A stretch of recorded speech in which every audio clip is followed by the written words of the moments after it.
Section 1. You will hear a woman reporting a theft to an officer in a police station. First, you have some time to look at questions 1 to 3.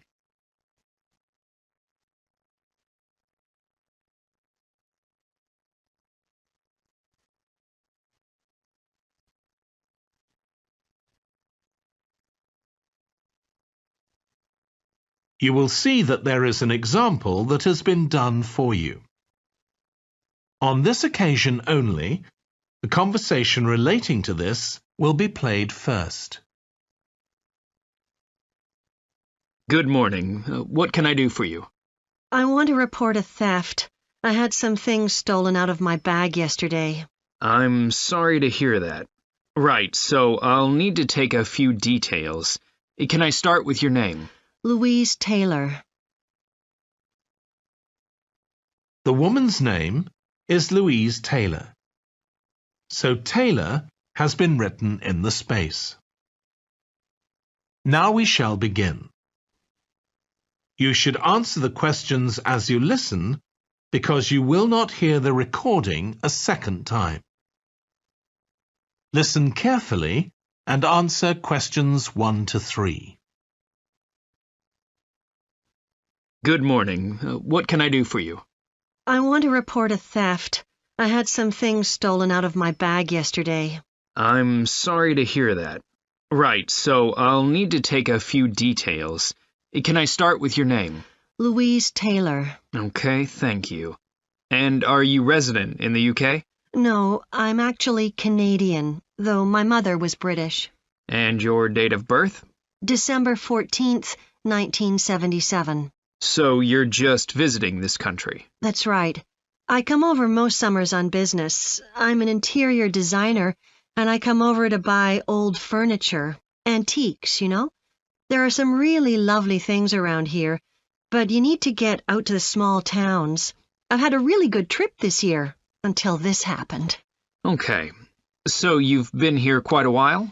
Yes, I'm here for 2 months. I go back next week. So, may I ask where you're staying now? Well, at present, I've got a place at Park Apartments. That's on King Street. I was staying at the Riverside Apartments on the same street, but the apartment there was only available for 6 weeks, so I had to find another one. Okay. And the apartment number? 15. Right. Before you hear the rest of the conversation, you have some time to look at questions 4 to 10.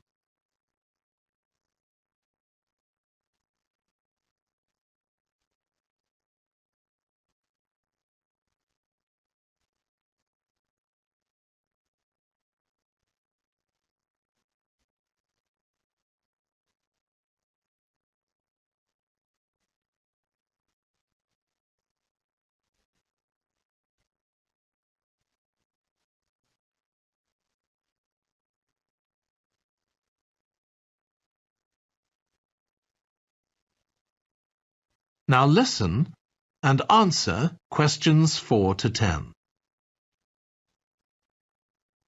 Now, I need to take some details of the theft. So, you said you had some things stolen out of your bag? That's right. And were you actually carrying the bag when the theft took place? Yes, I really can't understand it. I had my backpack on, and I went into a supermarket to buy a few things, and when I opened it up, my wallet wasn't there. And what did your wallet have in it? Well, fortunately, I don't keep my credit cards in that wallet. I keep them with my passport in an inside compartment in my backpack, but there was quite a bit of cash there, about £250 sterling, I should think. I withdrew £300 from my account yesterday, but I did a bit of shopping, so I must have already spent about £50 of that. Okay. At first I thought, oh, I must have left the wallet back in the apartment. But then I realized my phone had gone as well. It was only a week old, and that's when I realized I'd been robbed. Anyway, at least they didn't take the keys to my rental car. Yes. So you say the theft occurred yesterday. Yes. So that was September the 10th? And do you have any idea at all of where or when the things might possibly have been stolen? Well, at first I couldn't believe it because the bag had been on my back ever since I left the apartment after lunch. It's just a small backpack, but I generally use it when I'm traveling because it seems safer than a handbag. Anyway, I met up with a friend, and we spent a couple of hours in the museum.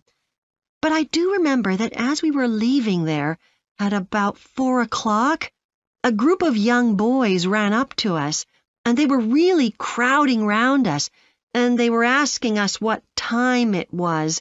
Then, all of a sudden, they ran off. Can you remember anything about them? The one who did most of the talking was wearing a T-shirt with a picture of something. Let's see. A tiger. Right. Any idea of how old he might have been? Around 12 years old? And can you remember anything else about his appearance? Not much. He was quite thin. Color of hair? I do remember that. He was blonde. All the others were dark-haired. And any details of the others? Not really. They came and went so quickly. Right. So what I'm going to do now is give you a crime reference number so you can contact your insurance company. So this is 10 digits. 87954 82361. Thank you. So, should I contact... That is the end of section 1. You now have half a minute to check your answers.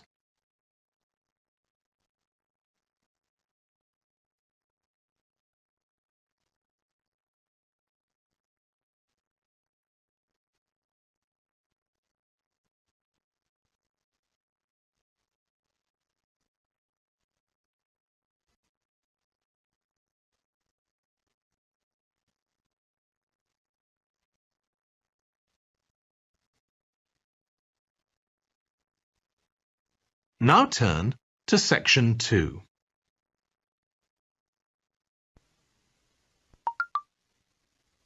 Section 2. You will hear a manager giving a welcome talk to a group of apprentices who are starting their training at the company. First, you have some time to look at questions 11 to 14.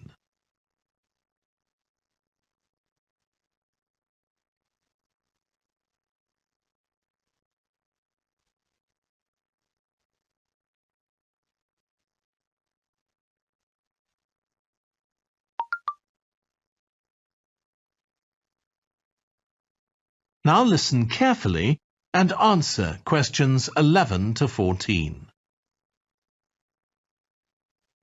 Good morning, everyone. My name's Janet Parker, and I'm the Human Resources Manager. We're very happy to welcome you to your new apprenticeship. I hope that the next 6 months will be a positive and enjoyable experience for you. I'd like to start with some general advice about being an apprentice. Most of you have very little or no experience of working for a big organisation, and the first week or so may be quite challenging. There will be a lot of new information to take in, but don't worry too much about trying to remember everything. The important thing is to check with someone if you're not sure what to do. You'll find your supervisor is very approachable and won't mind explaining things or helping you out. You're here to learn, so make the most of that opportunity. You'll be spending time in different departments during your first week, so make an effort to talk to as many people as possible about their work. You'll make some new friends and find out lots of useful information. As well as having a supervisor, you'll each be assigned a mentor. This person will be someone who's recently completed an apprenticeship, and you'll meet with them on a weekly basis. Their role is to provide help and support throughout your apprenticeship. Of course, this doesn't mean they'll actually do any of your work for you. Instead, they'll be asking you about what goals you've achieved so far, as well as helping you to identify any areas for improvement. You can also discuss your more long-term ambitions with them as well. Before you hear the rest of the talk, you have some time to look at questions 15 to 20.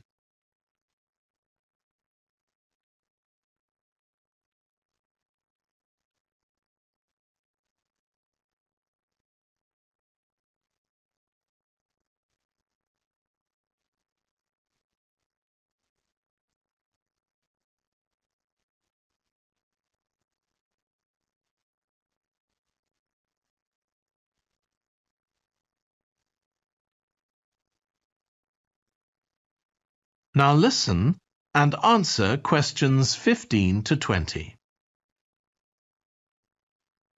Now, I just want to run through a few company policies for our apprenticeship scheme with you. Most importantly, the internet. As part of your job, you'll be doing some research online, so obviously you'll have unlimited access for that. But please don't use it for personal use. You'll have your own phones for that. Some of you have already asked me about flexible working. After your probationary 3-month period, some of you will be eligible for this, but it will depend on which department you're in and what your personal circumstances are, so please don't assume you'll automatically be permitted to do this. I want to make sure there's no confusion about our holiday policy. Apart from any statutory public holidays, we ask that you don't book any holidays until after your 6-month apprenticeship has finished. Time off should only be taken if you are unwell. Please speak to your supervisor if this is going to be a problem. You'll be expected to work a 40-hour week, but there may be opportunities to do overtime during busy periods. Although you're not required to do this, it can be a valuable experience, so we advise you to take it up if possible. Obviously, we understand that people do have commitments outside work, so don't worry if there are times when you are unavailable. As you know, we don't have a formal dress code here. You may wear casual clothes as long as they're practical. And the only restriction for shoes we have is on high heels for health and safety reasons. Comfortable shoes like trainers are preferable. There's a heavily subsidised canteen on site where you can get hot meals or salads cheaply. Snacks and drinks are also provided, so we've decided to introduce a no-packed lunch policy. This is partly to encourage healthy eating at work and partly to stop people from eating at their workstation, which is unhygienic.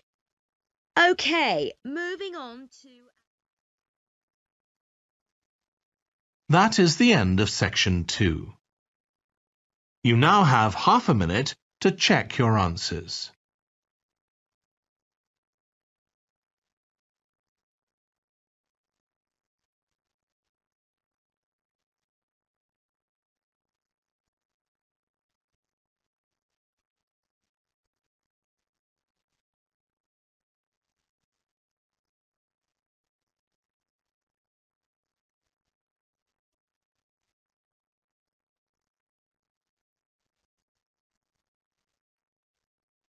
Now turn to section 3.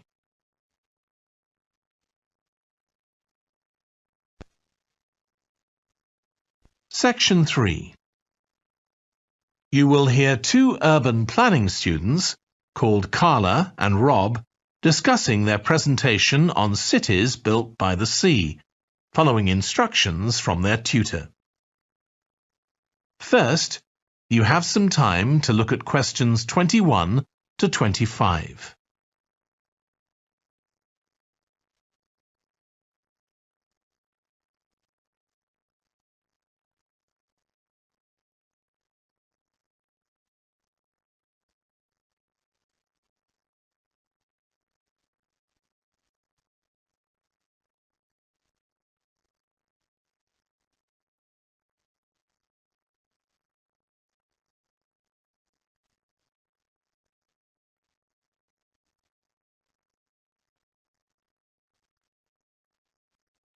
Now listen carefully and answer questions 21 to 25. OK, so what I'd like you to do now is to talk to your partner about your presentations on urban planning. You should have done most of the reading now, so I'd like you to share your ideas and talk about the structure of your presentation and what you need to do next. OK, Rob, I'm glad we chose quite a specific topic, cities built next to the sea. It made it much easier to find relevant information. Yeah, and cities are growing so quickly. I mean, we know that more than half the world's population lives in cities now. Yeah, though that's all cities, not just ones on the coast. But most of the biggest cities are actually built by the sea. I'd not realised that before. Nor me. And what's more, a lot of them are built at places where rivers come out into the sea, but apparently this can be a problem. Why? Well, as the city expands, agriculture and industry tend to spread further inland along the rivers, and so agriculture moves even further inland up the river. That's not necessarily a problem, except it means more and more pollutants are discharged into the rivers. So these are brought downstream to the cities? Right. Did you read that article about Miami on the east coast of the USA? No. Well, apparently back in the 1950s, they built channels to drain away the water in case of flooding. Sounds sensible. Yeah, they spent quite a lot of money on them, but what they didn't take into account was global warming. So they built the drainage channels too close to sea level, and now sea levels are rising, they're more or less useless. If there's a lot of rain, the water can't run away. There's nowhere for it to go. The whole design was faulty. So what are the authorities doing about it now? I don't know. I did read that they're aiming to stop disposing of wastewater into the ocean over the next 10 years. But that won't help with flood prevention now, will it? No, really, they just need to find the money for something to replace the drainage channels in order to protect against flooding now. But in the long term, they need to consider the whole ecosystem. Right. Really, though, coastal cities can't deal with their problems on their own, can they? I mean, they've got to start acting together at an international level instead of just doing their own thing. Absolutely. The thing is, everyone knows what the problems are, and environmentalists have a pretty good idea of what we should be doing about them, so they should be able to work together to some extent. But it's going to be a long time before countries come to a decision on what principles they're prepared to abide by. Yeah, if they ever do. Before you hear the rest of the discussion, you have some time to look at questions 26 to 30.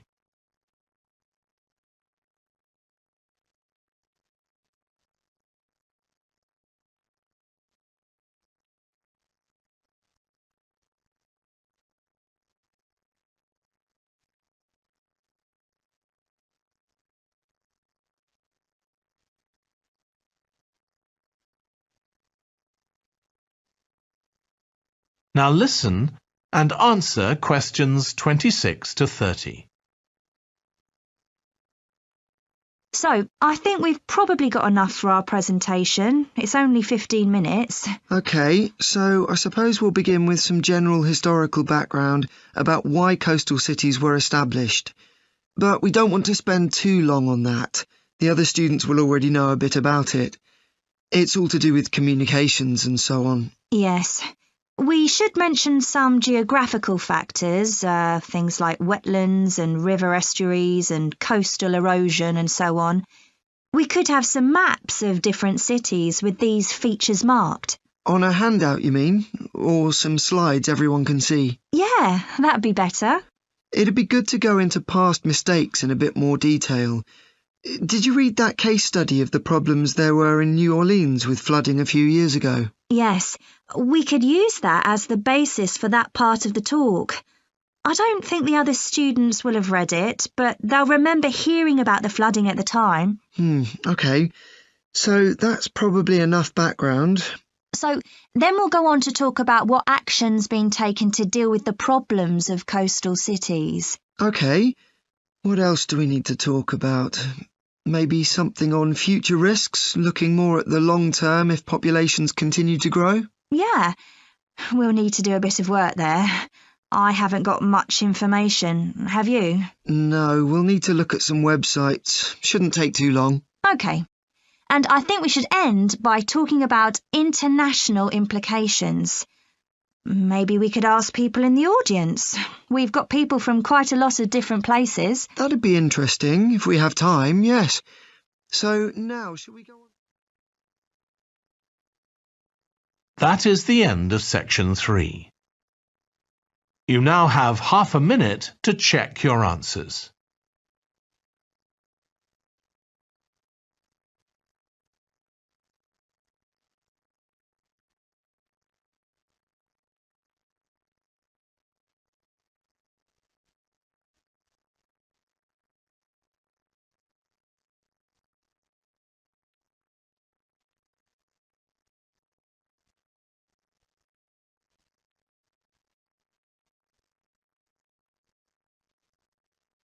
Now turn to section 4.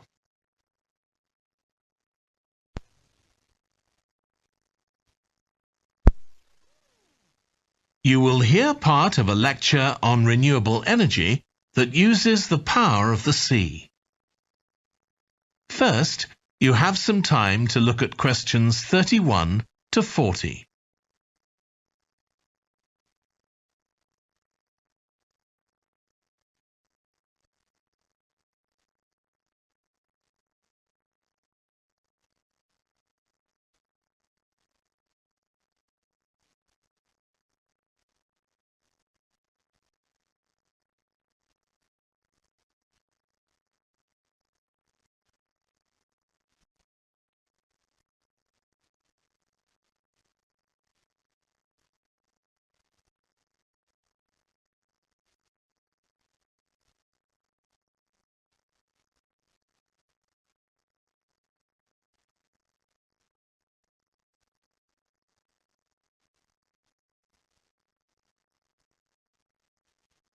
Now listen carefully and answer questions 31 to 40.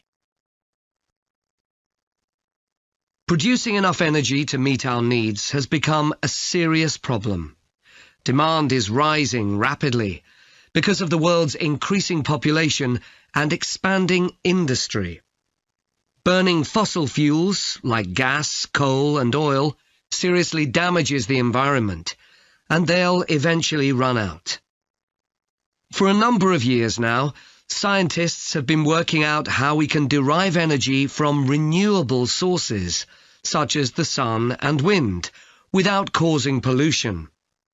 Today, I'll outline marine renewable energy, also called ocean energy, which harnesses the movement of the oceans. Marine renewable energy can be divided into 3 main categories: wave energy, tidal energy, and ocean thermal energy conversion. And I'll say a few words about each one. First, wave energy.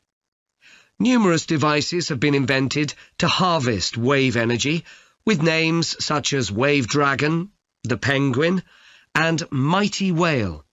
And research is going on to try and come up with a really efficient method. This form of energy has plenty of potential, as the source is constant, and there's no danger of waves coming to a standstill. Electricity can be generated using onshore systems, using a reservoir, or offshore systems. But the problem with ocean waves is that they're erratic, with the wind making them travel in every direction. This adds to the difficulty of creating efficient technology.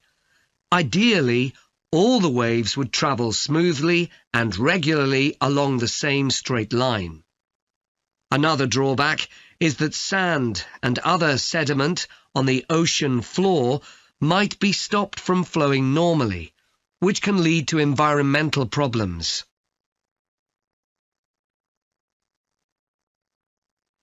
The second category of marine energy that I'll mention is tidal energy. One major advantage of using the tide, rather than waves, as a source of energy, is that it's predictable. We know the exact times of high and low tides for years to come. For tidal energy to be effective, the difference between high and low tides needs to be at least 5 meters. And this occurs naturally in only about 40 places on Earth. But the right conditions can be created by constructing a tidal lagoon, an area of seawater separated from the sea. One current plan is to create a tidal lagoon on the coast of Wales. This will be an area of water within a bay at Swansea, sheltered by a U-shaped breakwater, or dam, built out from the coast. The breakwater will contain 16 hydro turbines, and as the tide rises, water rushes through the breakwater, activating the turbines, which turn a generator to produce electricity. Then, for 3 hours as the tide goes out, the water is held back within the breakwater, increasing the difference in water level until it's several meters higher within the lagoon than in the open sea. Then, in order to release the stored water, gates in the breakwater are opened. It pours powerfully out of the lagoon, driving the turbines in the breakwater in the opposite direction and again generating thousands of megawatts of electricity. As there are 2 high tides a day, this lagoon scheme would generate electricity 4 times a day, every day, for a total of around 14 hours in every 24, and enough electricity for over 150,000 homes. This system has quite a lot in its favour. Unlike solar and wind energy, it doesn't depend on the weather. The turbines are operated without the need for fuel, so it doesn't create any greenhouse gas emissions, and very little maintenance is needed. It's estimated that electricity generated in this way will be relatively cheap, and that manufacturing the components would create more than 2,000 jobs, a big boost to the local economy. On the other hand, there are fears that lagoons might harm both fish and birds, for example by disturbing migration patterns and causing a build-up of silt, affecting local ecosystems. There are other forms of tidal energy, but I'll go on to the third category of marine energy, ocean thermal energy conversion. This depends on there being a big difference in temperature between surface water and the water a couple of kilometres below the surface, and this occurs in tropical coastal areas. The idea is to bring cold water up to the surface using a submerged pipe. The concept dates back to 1881, when... That is the end of section 4. You now have half a minute to check your answers.